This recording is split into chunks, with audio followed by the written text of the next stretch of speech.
Pourquoi l'Espagne se porte mieux que la France? C'est la partie 3. On va aborder dans cette partie les investissements publics qui ont été mieux fléchés par les pouvoirs publics.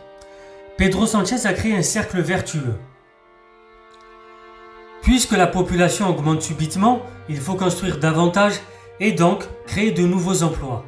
Or, la construction fait justement partie des secteurs sur lesquels l'exécutif espagnol a massivement investi ces dernières années.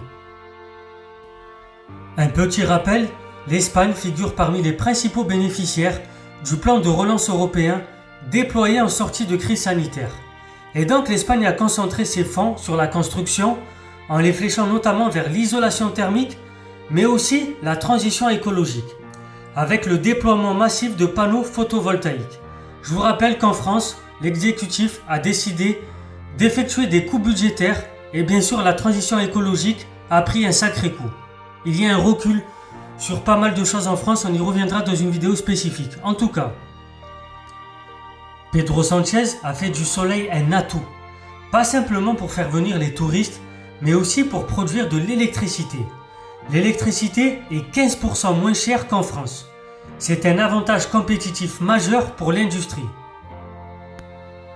Le gouvernement espagnol a été plus stratégique et plus pertinent que l'exécutif français. Plutôt que de focaliser les investissements publics sur des secteurs où le pays a déjà de l'avance, il faut investir dans les secteurs où il est le plus en retard.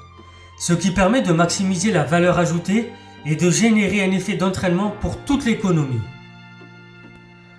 Selon le centre d'analyse économique espagnol qu'on appelle Funcas, environ 60% de la croissance provient de la dépense publique, alimentée notamment par le plan de relance européen.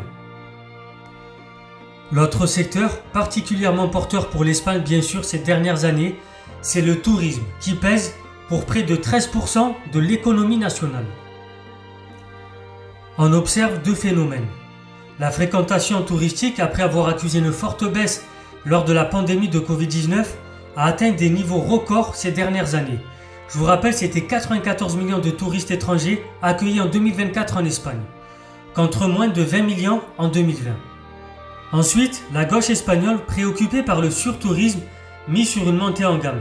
C'est-à-dire que depuis l'année dernière, le montant des dépenses par touriste est plus élevé en Espagne qu'en France. C'est un autre choix, un autre type de tourisme.